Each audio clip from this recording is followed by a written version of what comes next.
네, 안녕하세요. 오늘은 신구약 중간사 16강입니다. 특별히 유대의 당시 유대의 4대 당파에 대해서 배우겠습니다. 예수님 오시기 전에는 이스라엘의 유대에 4개의 당파가 있었습니다. 사두개파, 바리새파, 에세네파, 셀로당, 그 사복음서에서도 자주 언급되어지는 사람들이죠. 이 사람들은 어떻게 해서 생겨났으며 또 이 사람들은 무엇을 하는 사람들인지, 무엇을 추구하는 사람들인지 한번 배워보겠습니다. 그 전에 예수님 오시기 전에 한 200년 전쯤에 하시딤이라는 운동이 생겨납니다.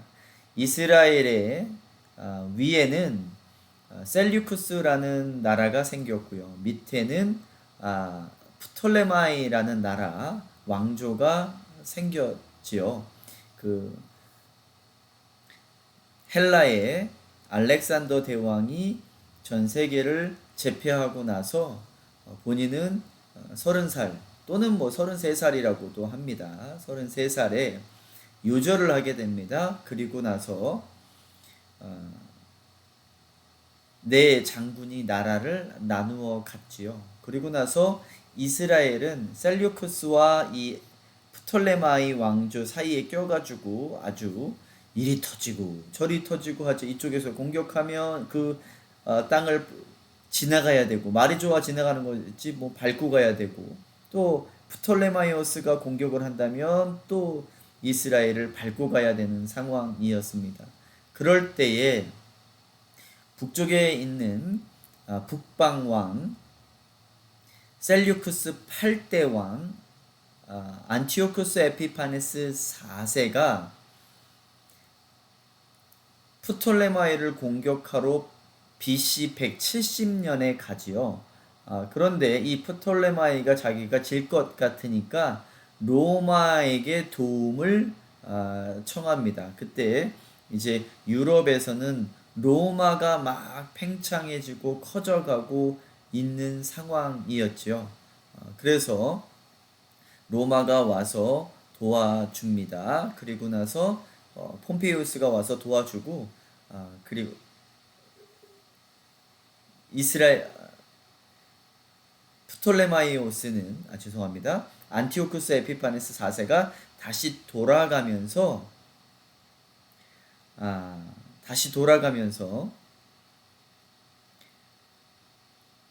이스라엘에게 분풀이를 합니다. 그래서 예루살렘 성전 앞에다가 제우스상을 세워놨다라고 말씀을 드렸고, 또 예루살렘 성전에 들어가서 돼지 피를 뿌리고 돼지로 제사를 드립니다. 그러니까 많이 더럽혀 놨죠. 이스라엘 사람들의 정신은 예루살렘 성전이고 그 관습은 그 제사 드리는 건데, 안티오쿠스 에피파네스 4세가 언어도 금지시켜 놓고 또 예배도 금지시켜 놓고 또 성전도 더럽혀 놓고, 그래서 우리는 경건해야 된다. 경건주의를 일으켰었던 때가 있었지요. 그럴 때에 또 마카비 혁명도 일어났고. 근데 그 경건주의 운동의 주류가 된 사람들이 바로 에세네파였습니다. 그리고 바리새파에서도 많은 사람들이 이 경건주의에 참여를 했죠. 사두개파는 처음부터 안타깝게 정치에 결탁이 되어져서 이런 경건주의에는 참여하지 않았습니다. 이 경건주의는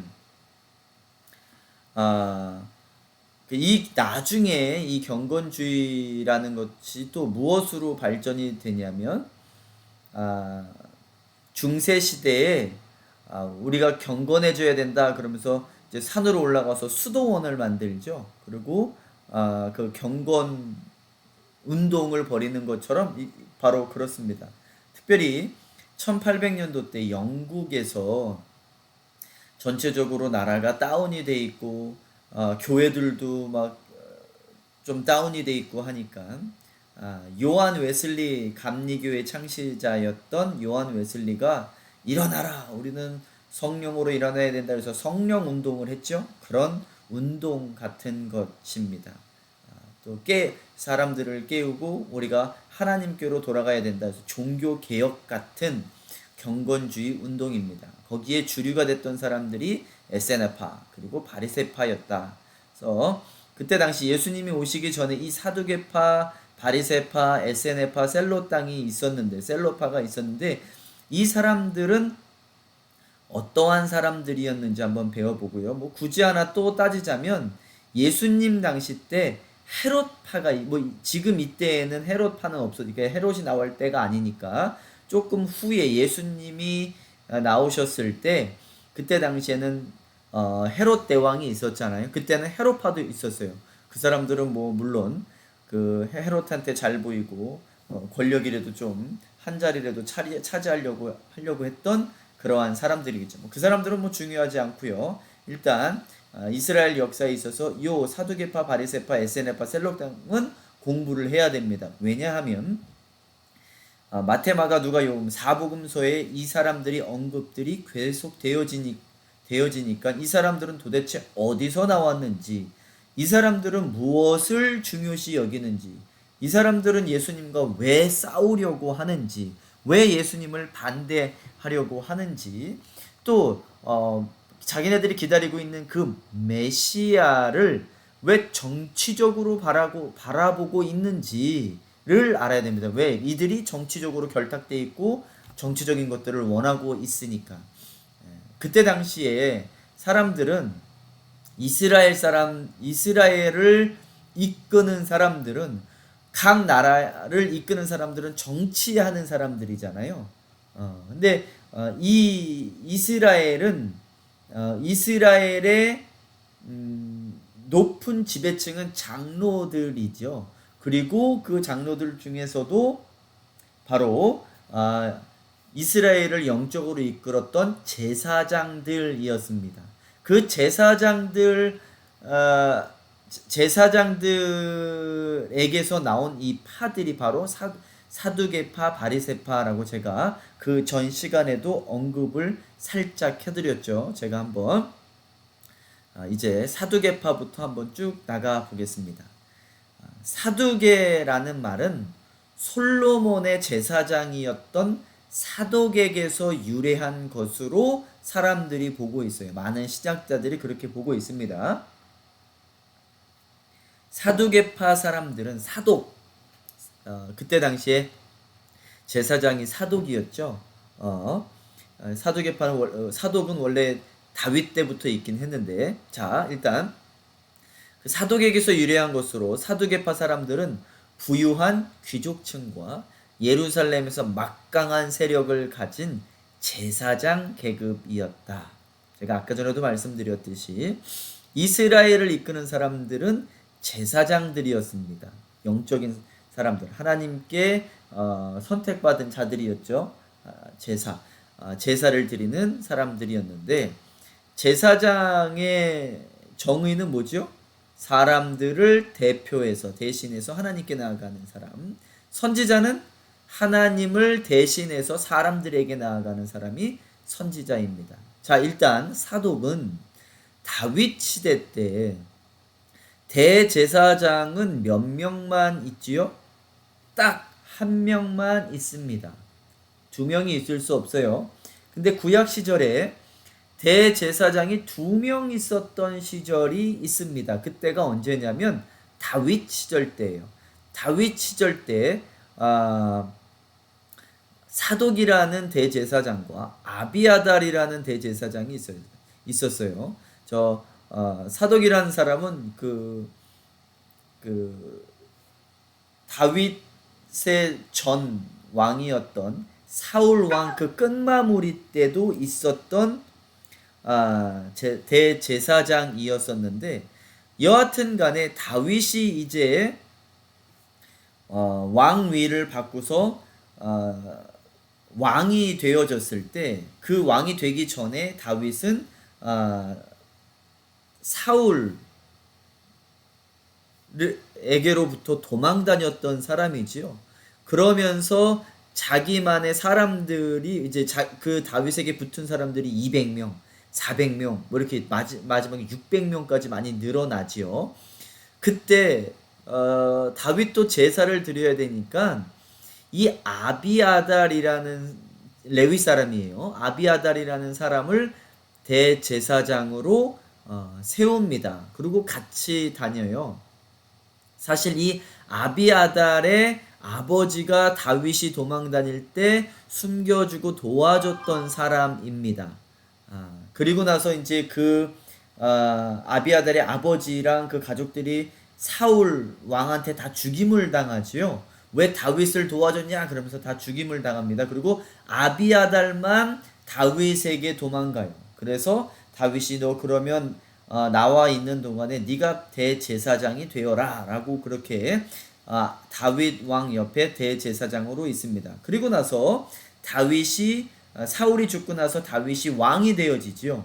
그러면서 원래 있었던 대제사장 사독과 그 다음에 다윗이 데리고 왔던 대제사장 아비아달이 이렇게 양강 체제로 되어집니다. 그러니까 대제사장이 있은 이래로 여태까지 대제사장은 한 명만 있어야 되는데 이 다윗 시대 때 두 사람이 대제사장이 됩니다. 그러면서 이 다윗이 빨리 정리를 해줘야 되는데 너가 이제 사독한테 너가 대제사장이 되라. 아비아달 보고 네가 대제사장이 되라라고 교통 정리를 해줬어야 되는데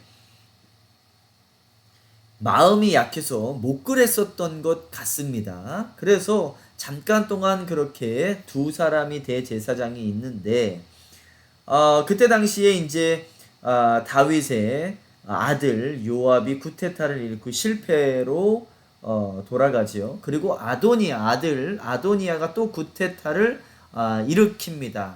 요압처럼 아주 막 군사적으로 일어나지는 않은데 요압이 아니라 압살롬처럼 죄송합니다.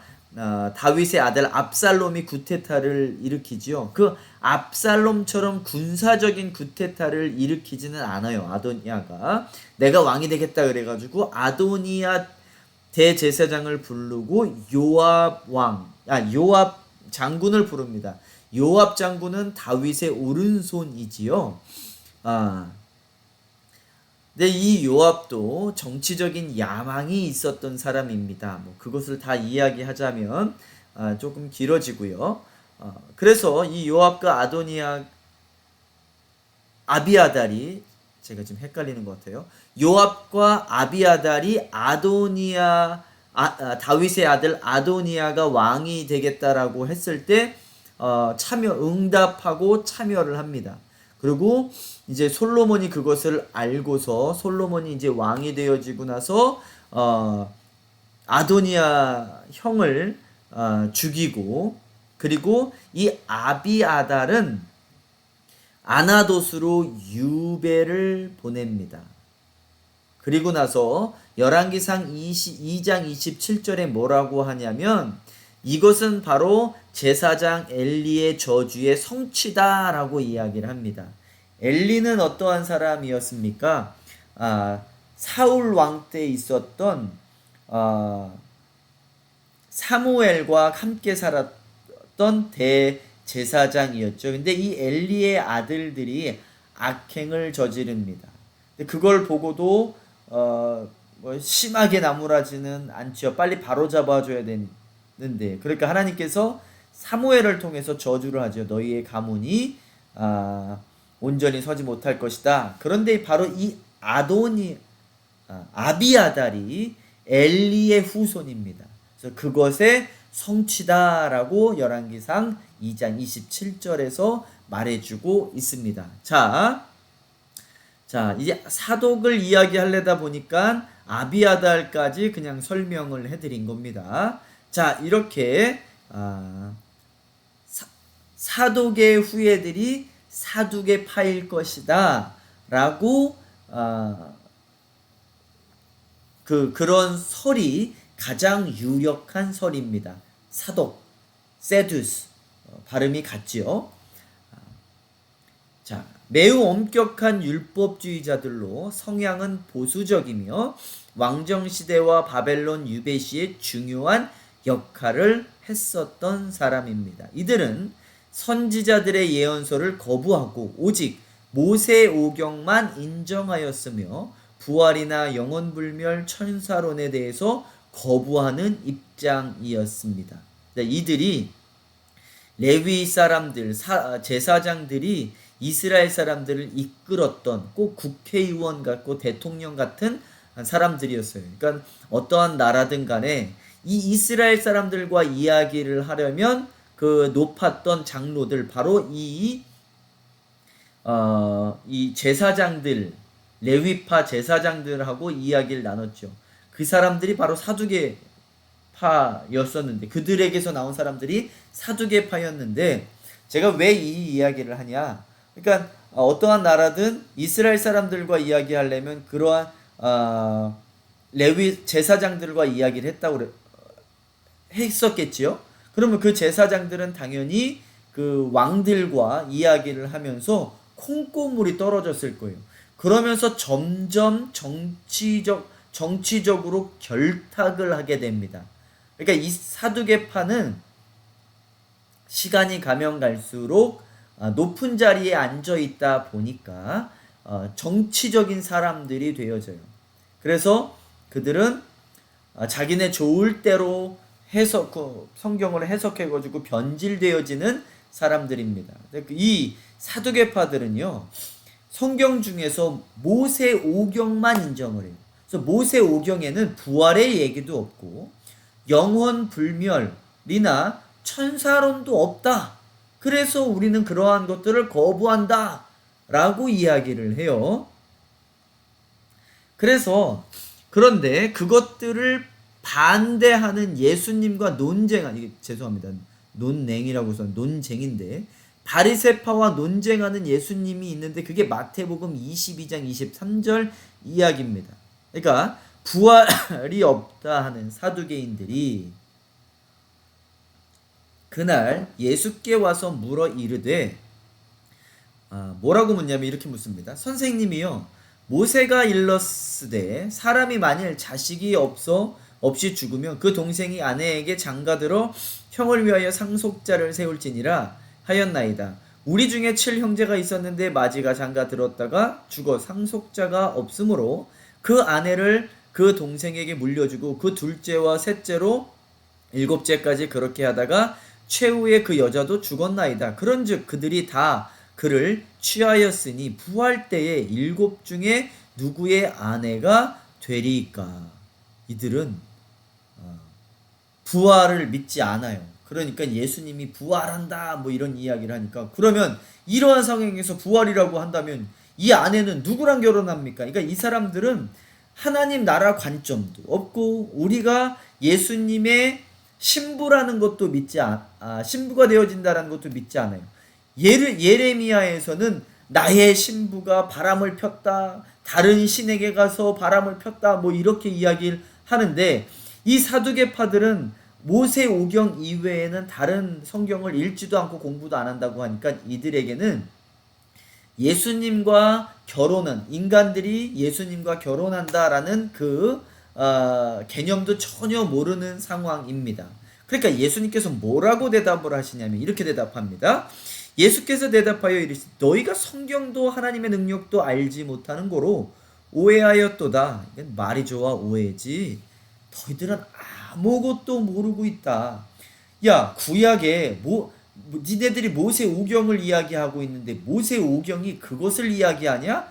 자, 영원함을 말하고 있지 않으냐? 내가 얘기해 줄게 라고 합니다. 30절 부활 때에는 장가도 아니가고 시집도 아니가고 하늘에 있는 천사들과 같으니라. 그러니까 이들은 천사도 안 믿었어요. 근데 왜 천사를 안 믿어? 말도 안 되는 거예요.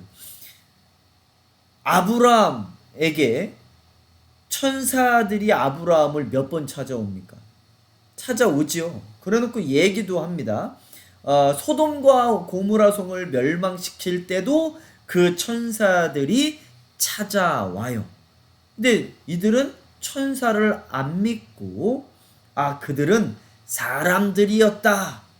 하나님께 계시를 받은 사람들이었다. 뭐 이렇게 이야기를 합니다. 그러니까 예수님께서 하늘에 있는 천사들과 같으니라 라고 이야기를 하죠. 그러면서 하늘에 천사도 있다, 부활도 있고 천사도 있다라고 또 한 번 이야기를 하시면서 31절 죽은 자의 부활을 논할진대 하나님이 너희에게 말씀하신 바 죽은 자의 부활, 그러니까 영생을 산다라는 의미죠. 너희들은 영생을 안 믿잖아. 근데 봐봐 하면서 이렇게 이야기를 합니다. 나는 아브라함의 하나님이요 이삭의 하나님이요 야곱의 하나님이로라 하신 것을 읽어보지 못하였느냐. 하나님은 죽은 자의 하나님이 아니요 살아있는 자의 하나님이시라. 그러니까 아브라함의 하나님이요 이삭의 하나님이요 야곱의 하나님이요 이렇게 이야기를 한, 그들은 다 죽은 자들인데 그럼 지금 아브라함의 하나님이라고 이삭의 하나님, 과거에 있었던 사람들이 아니고 현재에 있었던 사람들이 하나님이고 계속 그렇게 이야기하는데 그럼 하나님은 어떠한 사람이 영원하신 분이다. 이 사람들도 지금 살아서 하나님 옆에 있다 라고 반증을 하고 있는 겁니다. 그래서 부활도 있고 이 세상은 영원하고 그리고 천국에 가서는 결혼을 하지 않아. 사람들과 결혼하지 않아 라고 사두개파 사람들하고 싸우고 있지요.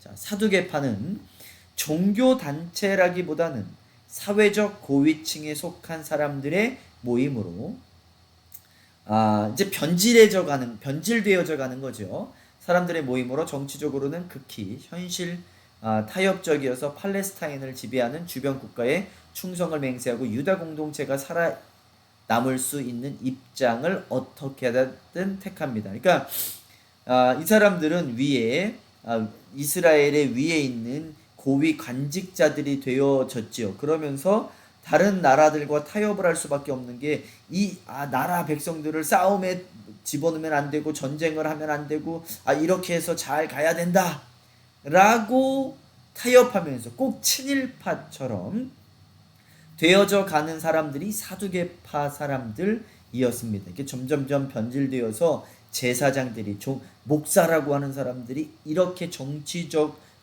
당으로 변해져 가고 있었습니다. 그때 예수님 오시기 전에 170년 그때 셀류크스 왕조들에게 그렇게 세상과 타협하고 협상을 하는 사람들이었죠. 그러다 보니 국가의 독립을 꾀하는 셀로 땅 사람들에게는 증오의 표적이었어요.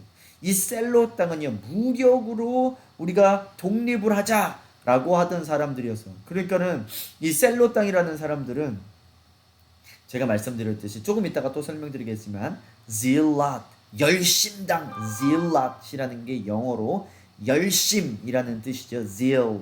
zealot. 그래서 그 사람들은 아주 사두개파 사람들을 꼴배기 싫어하고 거의 자기네 나라 사람들이라고 취급도 안 했던 사람들입니다. 그래서 AD 70년 유다 전쟁을 막지 못하고 오히려 이 전쟁에서 그들 가운데 상당수가 죽임을 당함으로써 사두개파는 아주 괴멸됩니다. AD 70년 로마가 이스라엘을 멸망시키고 예루살렘을 멸망시킬 때 사두개파는 완전 괴멸되어집니다.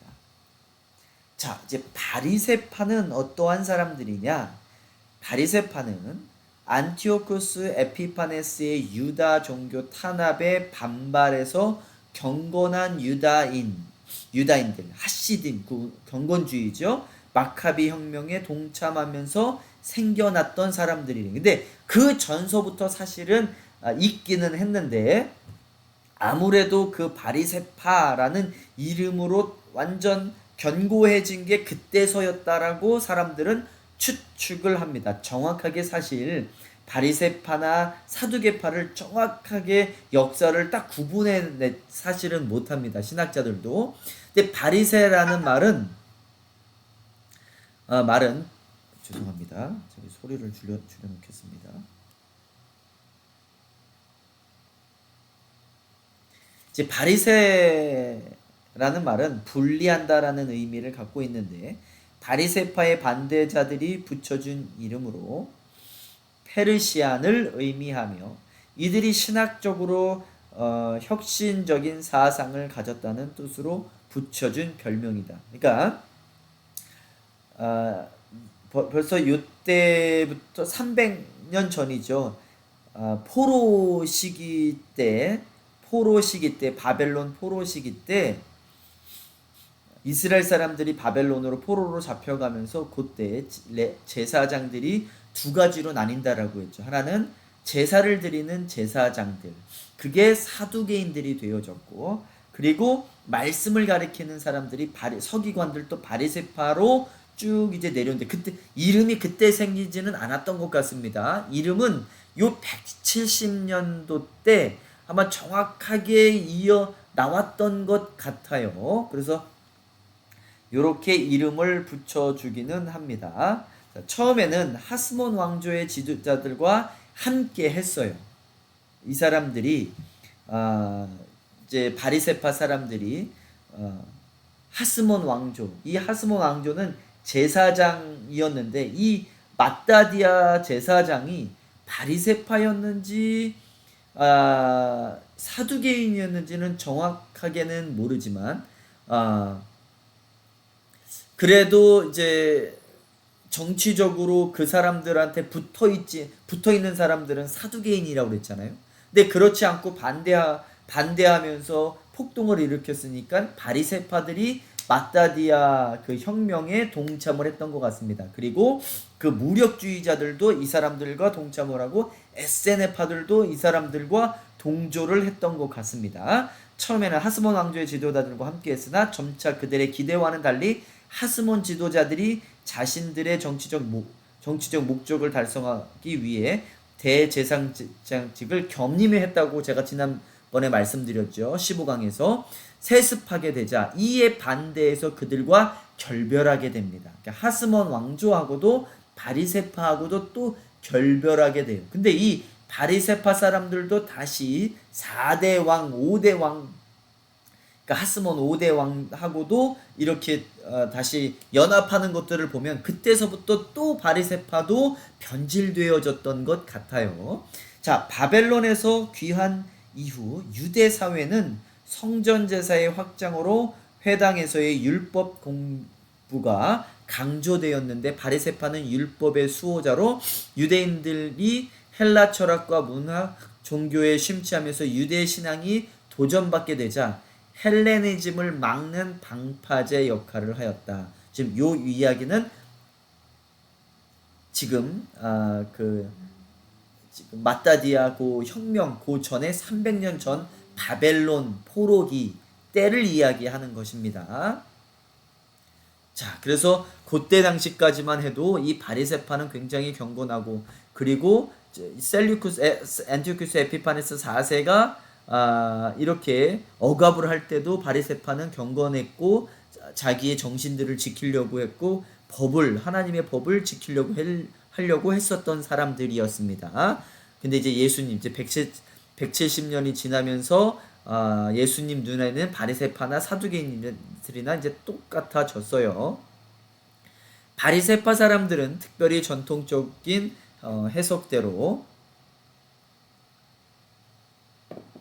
율법을 엄수하는 것을 강조했으며 공동체의 구성원들끼리 교제를 하였고 물건 구매도 공동체 내에서 했습니다. 바리새파는 사두개파와는 달리 부활을 인정하고 하나님 나라 도래와 천사와 악마의 존재를 인정하고 메시아를 열망하며 불임절 등을 받아들였던 사람들이 바로 바리새파였다.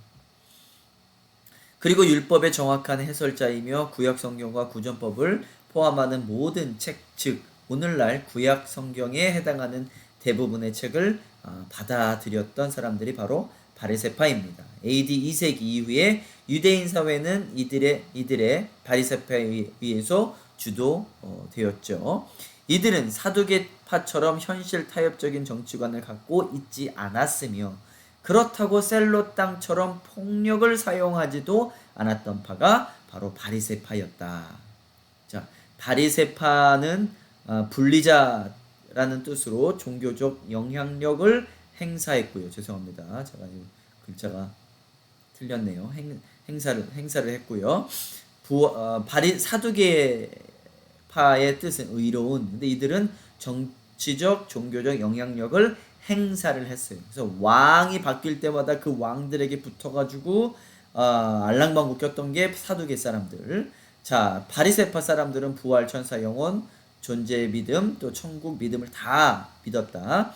부활, 천사, 영원 존재, 내세를 안 믿었어요. 그러니까는 이 사람들은 안 믿을 수밖에 없는 게 정치적과 결탁해가지고 지금 내가 권력을 얻고 지금 돈을 많이 얻고 지금만 잘 사면 돼를 바라봤기 때문에 내가 하늘에 쌓아놓을 필요도 없고 내가 뭐 영적인 관계를 하나님과의 영적인 관계를 잘 이룰 필요도 없고 이 세상만 잘 살면 돼라는 사상을 가졌기 때문에 그렇게 세상과 타협하고 살았다라는 사람들이죠. 자, 백성들의 신뢰를 얻었어요. 바리새파 사람들을. 근데 사두개파 사람들은 백성의 신뢰가 전혀 없었다. 안타까운 일이죠. 자, 모세 오경 율법 선지자 유전들을 인정했고 모세 오경만 인정했다. 사두개파는 헬레니즘은 세상적인 것이다. 그래서 바리새파는 인정하지 않았어요. 네, 요 사두개파 사람들은 헬레니즘을 신봉했다. 율법을 엄경히 지켰고요. 형식적 순교를 굉장히 중시했다. 근데 이들은 이미 세속적으로 변질했습니다. 근데 이게 형식적 순교를 중시했는데 안타깝게도 예수님 오실 때 170년 뒤에는 형식만 남겨 있어서 바리새파들은 어떠한 사람들이다? 형식만 남은 사람들이다. 제사도 형식만 남았고 거룩도 모양만 남았고 그렇겠다라고 예수님께서 바리새파 사람들을 꾸짖죠. 이 사람들은 초자연주의, 이 사람들은 자연주의, 현실주의. 이 사람 중상층이 이 사람들을 지지했고 이들은 귀족층이 이 사람들을 지지했다. 자, 이제 세 번째 에세네파입니다. 에세네파는 제사장들도 아니에요. 에세네파는 그러니까 사두개파, 바리새인파도 아니고 에세네파는 약 4천여 명 정도로 정결을 강조하고 재산을 공유했으며 비밀 유지를 강요했다. 재산을 공유했다. 어디서 많이 들어보지 않았나요? 예수님이 오시고 성령님이 오셨을 때 사도행전에서 사람들이 교회가 성령을 받고 재산을 나누었다. 바로 이 사람들은 기도했던 사람들이고 경건을 중요시 여겼던 사람들입니다. 그래서 비밀 유지를 강조했다. 그리고 영혼 분별과 운명론적인 사상을 갖고 있었는데 몸은 영혼의 감옥이라고 했습니다. 근데 요거는 조금 이제 좀 극적인 사람들이고 그래서 우리 몸을 아주 혹사시켜서 훈련시켜야 된다. 그래서 막 수도원 같이 만들어 놓고 그 중에 아주 극단주의자가 이제 쿰란 공동체예요. 그걸 나쁘게만 부정적으로 이야기하는 것이 아닙니다.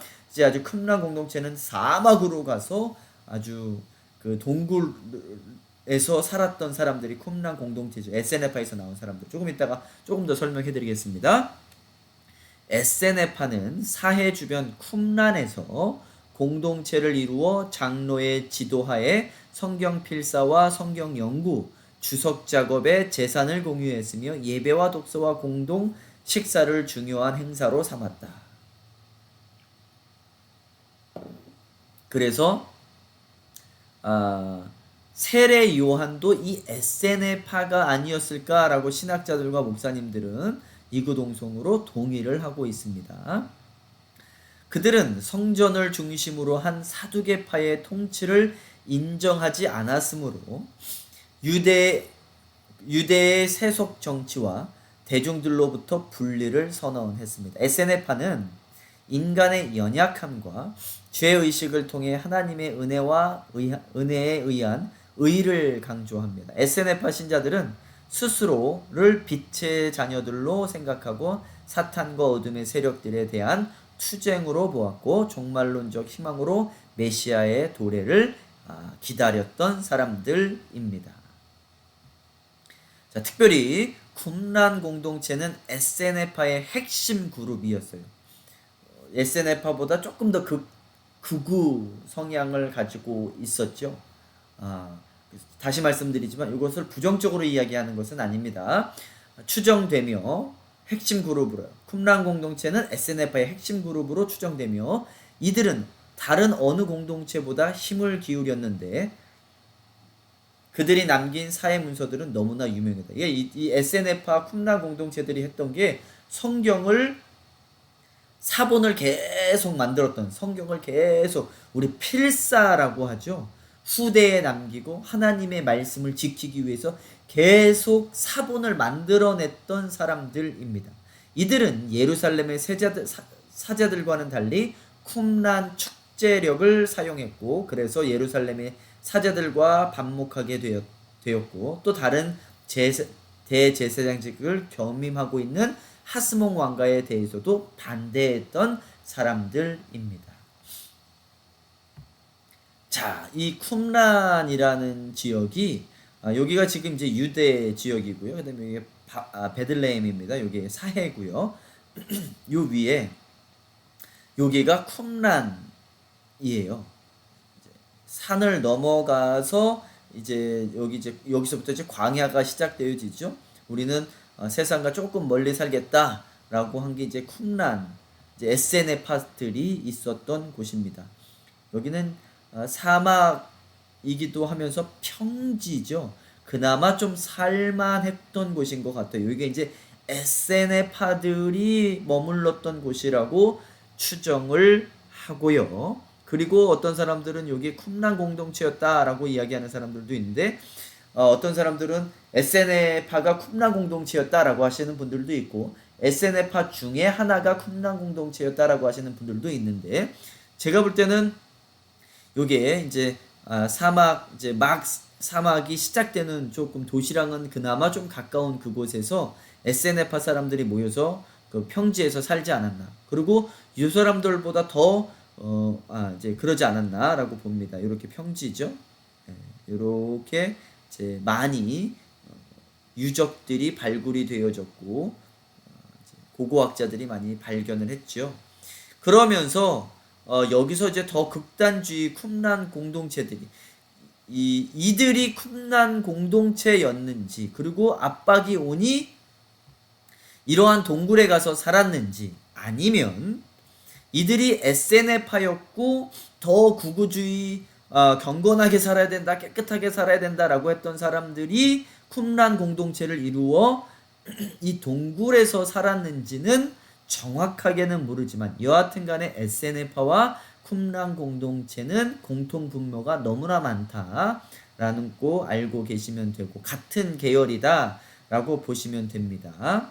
자, 이 쿰란 공동체 요 동굴에서 쿰란 사해 사본이 발견이 됩니다. 이 사본이 발견되어진 게 굉장히 여러분 중요해요. 왜냐하면 성경 원본은 없어요. 성경 원본은 찾지도 못했고 있지도 않습니다. 그러면 아니 우리는 성경을 믿고 있는데 이게 맞는지 틀린지 어떻게 합니까? 그런데 왜 하나님은 제가 사도행전 재작년인가 사도행전 말씀드릴 때 성경에 대해서 잠깐 설명을 해드렸는데 하나님께서는 숨기고 있는 게 몇 가지 있습니다. 성경 원본을 숨겨놨고요. 법궤를 숨겨놨습니다. 법궤 성막에 들어가는 지성소에 들어가는 법궤를 숨겨놨어요. 그 법궤는 아론의 쌍난 지팡이 그 다음에 만나 항아리 그 다음에 십계명이 들어있는 게 법궤지요. 그 법궤도 하나님께서 숨겨놨고 또 하나 모세의 시신을 찾지를 못하면 어디에 모세를 묻었는지 몰라요. 그래서 유다서에 보면 마귀랑 천사랑 모세의 몸을 갖고 싸우는 모습들이 나옵니다. 여러분들도 읽으셨을 거예요. 그런데 왜 모세의 몸도 숨겨놨고 또 법궤도 숨겨놨고 성경도 숨겨놨을까? 하나님은 하나님을 형상으로 만들지 말라고 합니다. 분명히 이러한 것들이 있으면요, 사람들은요 그것을 신봉해요. 그리고 이거를 가지고 이게 나한테 있다라 해서 내가 나를 높이 평가하고 이거에 예배하고 절하고 할 사람들이 분명히 인간들입니다. 그러면 우리 성경이 맞냐 안 맞냐를 어떻게 하냐? 어떻게 할 수 있냐? 많은 사본들이 있습니다. 우리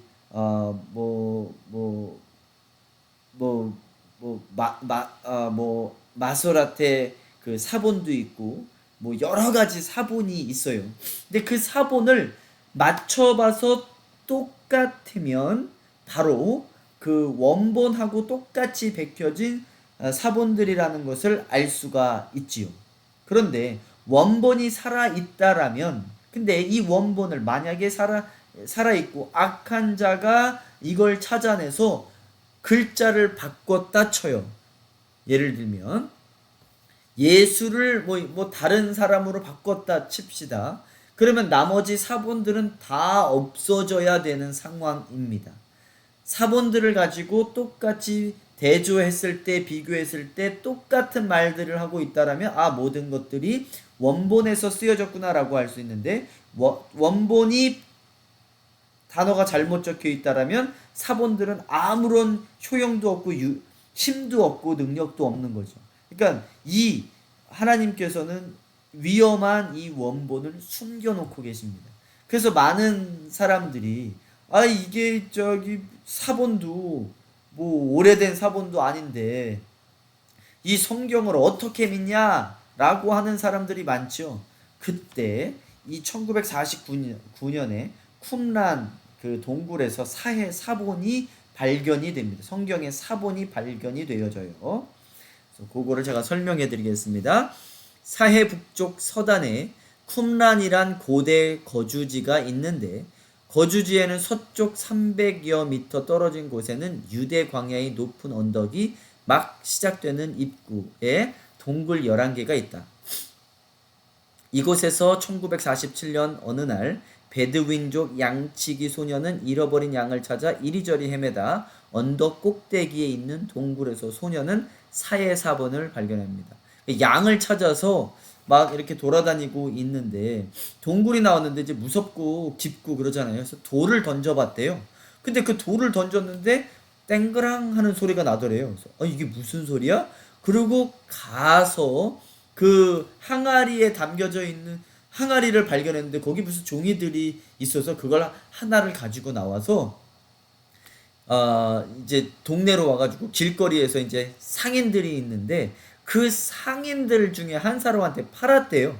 그리고 나서 그 상인들한테 팔았는데 그 사본이 어떻게 고고학자한테 넘어가서 이거는 성경인데, 그래서 성경인데 이거 어디서 찾았냐 해서 그 양치기한테도 가서 이거 어디서 찾았냐 해서 그 쿰란 공동체까지 가서 이 유적지 발견이 시작되어졌다라고 합니다. 그래서 고대 히브리어가 빼곡히 적혀 있는 두루마리는 성경 이사야서 등이 적힌 구약 필사본이었다라고 합니다.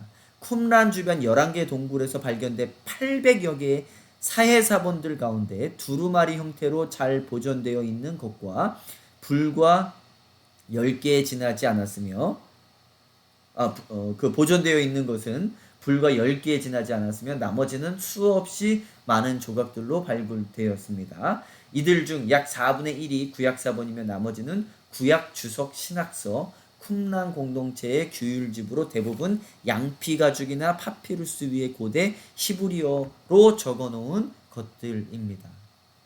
아주 귀중한 사본이죠. 성경이 진실되다라는 것을 증명하기 아주 좋은 발견이었습니다. 이 두루마리들은 마카비 시대의 새로운 종교를 형성하고 BC 2세기부터 AD 1세기까지 이곳에서 쿰란 공동체를 이루며 살았던 에세네파 사람들이 율법과 예언서를 필사의 자손들에게 물려줬던 것이다. 사해사본이 2000년 가까이 세월을 넘어 고스란히 남아 있었던 것은 매우 건조한 이 지역의 기후탓이었죠. AD 68년 로마군에 의해서 완전히 파괴되었던 쿰란 공동체는 1949년부터 발굴되기 시작했습니다. 공동체는 로마군이 쳐들어오자 두루마리 구약 성소와 문헌들을 항아리에 담아 동굴에 숨겨놓았다. 고고학자들이 제1동굴에서 얼마 떨어지지 않은 곳에서 집터를 발견했고 복잡한 방들과 책상 의자가 놓여있는 방, 양장피 잉크가 발굴됐고 그리고 와디와 연결해 물을 저장했던 물탱크, 주방, 연구실, 기도실, 도기가마, 하수도 등이 잇따라 발굴이 되었습니다. 자, 이제 마지막으로 이제 셀로 땅, 열심당에 대해서 말씀을 설명을 하고 수업을 마치겠습니다. 자, 이 셀로 땅은 이들은 로마에 대한 항거가 매우 과격하고 정치적이기 때문에 폭력적인 성향이 있었습니다. 이들이 있었던 때는 이 로마는 벌써 그 170년 그러니까 마카비 혁명 이후 170년 후에 로마가 이제 100년 후에 로마가 전 세상을 점령을 하잖아요. 헤게모니를 패권을 잡을 그때에 셀로 땅이 있었다라고 하는 사람들도 있고, 근데 그 전서부터 있었다라고 하는 사람들도 있는데 저는 그 전서부터 있었다라고 믿습니다. 그러니까 그 마따디아 그 셀류쿠스 왕조가 있을 그때서부터. 자, 지금 이제 로마 시대를 이야기하는 거예요.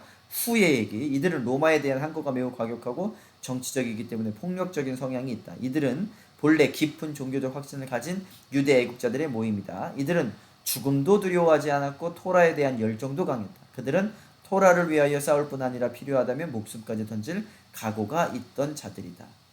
잠시 얘기 드리자면 성향을 이야기하자면 장로교는 전쟁이 일어나면 무릎 꿇고 기도하자라는 성향이 있고요. 모든 장로교 목사님이나 모든 사람들이 그렇다라는 건 아닙니다. 감리교는 사회에 우리가 영향을 줘야 된다. 그래서 때로는 데모도 해야 되고 만약에 전쟁이 나면 총과 칼을 들고 나가서 싸워야 된다라고 보는 사람들이 감리교 사람들이기도 합니다. 근데 요 셀로 땅은 굳이 따지자면 그러한 성격이 있었던 거죠. 감리교처럼 사회에 대해서 우리가 영향력을 끼쳐야 된다. 때로는 칼도 쓰고 총도 써야 된다라는 사람들이었지요. 셀로 땅은 과격한 독립운동단체로 이들은 사두개파와는 달리 그들을 지배하는 국가를 인정하지 않았으며 하나님만을 왕으로 인정하고 무력으로 독립을 얻고자 했다. 근데 이들도 잘못되어졌죠. 하나님께서 예수님께서 오셨을 땐 무력을 절대 사용하지 않았죠. 그래서 그 예수님을 잡으러 왔을 때 대제사장의 종 말고의 귀를 잘랐던 베드로도 칼을 잘 썼으니까 귀만 싹 잘라낼 정도였으면 칼을 얼마나 잘 쓴 겁니까? 그래서 이 베드로도 이 열심당이었을 것이다 라고 하시는 분들도 있어요. 그리고 그 시몬이라는 베드로도 열심당, 그리고 시몬이 두 명이 있었죠. 시몬 베드로, 또 한 명은 셀롯 시몬, 열심당 시몬이라고 하는데 그 사람도 마찬가지로 이 셀롯 땅이었다 라고 주장하시는 분들이 있습니다. 분명히 셀롯 시몬은 확실하게 셀롯 당이었겠지요. 근데 베드로는 확실하지는 않지만 그렇게 주장하시는 분들도 있습니다. 자, AD 6년 아켈라오 해임 후에 로마는 직접 유다를 통치하면서 유다인들에게 호적 등록을 하게 했다. 이것은 세금 징수를 위한 것이었는데 여기에 유다인들이 반발하면서 바리새파에서 분파하여 셀로 땅이 되었다. 예수님의 제자 중에도 셀로 땅이 있었다. 제가 좀 전에 말씀드렸죠. 사도행전 1장 13절 들어가 그들이 요한은 다락방으로 올라가니 베드로, 요한, 야고보, 안드레와 빌립, 도마와 바돌로메, 마테 및 알페오의 아들 야고보, 셀롯인 영어로 zealot이에요. 한국말로 표현하면 열심당원 표준 세번역에는 한국말로 열심당원. 근데 이 셀롯은 그냥 영어를 한국 발음으로 그냥 이렇게 써놓은 겁니다. 셀롯인 시몬, 야고보의 아들 유다가 거기 있었다. 예, 이 시몬은 확실히 셀롯 땅인데, 이 베드로도 아까 전에 제가 말씀드렸듯이 셀롯 땅이었을 것이다 라고 추측하시는 분들이 있습니다. 칼을 잘 썼으니까 아마 열심당이었을 것이다 라고 주장하시는 분들도 있습니다. 자, 여기서 갑자기 바요나라는 말이 나오는데, 이 바요나라는 말을 제가 이제 가르쳐 드릴 건데, 이 바요나라는 말을 여러분들이 어디서 들었냐면 마태복음 16장 17절에 예수님이 이렇게 물어봅니다. 제자들에게, 너 사람들이 나를 뭐라고 하냐? 뭐 선지자입니다. 뭐 엘리야가 태어나서 모세가 뭐 나서 뭐 이렇게 얘기를 하잖아요. 그러면서 베드로가 예수님은 하나님의 살아계신 하나님의 아들입니다 라고 하니까, 바요나 시몬아, 그건 네가 이야기한 것이 아니고 하나님께서 너를 통해서 하신 얘기야 라고 예수님께서 말씀을 하시죠.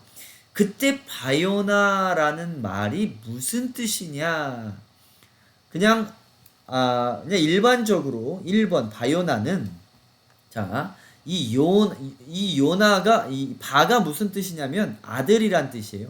그래서 바요나 그러면 요나의 아들, 그냥 아무 의미 없이 요나의 아들 시몬아 라고 이야기하신 것이다 라고 보통들 그렇게 알고 있어요. 그래서 이 바돌로메 그러면 돌로메의 아들, 바디메오 그러면 디메오의 아들, 바라바 그러면 예수님 오른편에서 죽었던 사람이죠.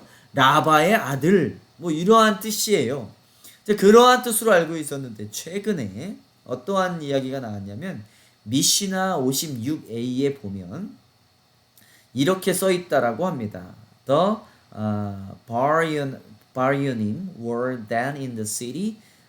The rabbis said to them, let us go out and make with them. 이렇게 써 있는데 이게 뜻이, 바요나들이 도시에 있었을 무렵에 랍비들이 그들에게 말했다. 속히 나가서 로마 사람들에게 알리쇼. 여기서 요나의 아들이 아니라 바요나라는 사람들 복수형이에요.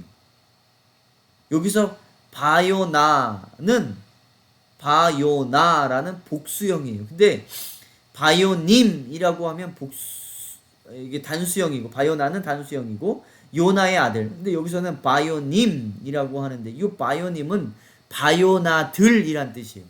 그러면 갑자기 요나의 아들들이 많았다라는 뜻인가요? 그것이 아니라 이때 당시에 셀롯 당원들이라고, 무력으로 독립을 하려고 하는 그 사람들을 셀롯 당원들 이렇게 말하면 사람들이 다 알 거 아니에요. 그러니까 그들을 부르는 은어들이 바로 바요나들이었다라고 합니다. 그러한 그 이론이 이번에 새로 나온 거예요. 예, 그래서 그러면 왜 그러니까 이 바요나는 다시 말해서 뭐라고요?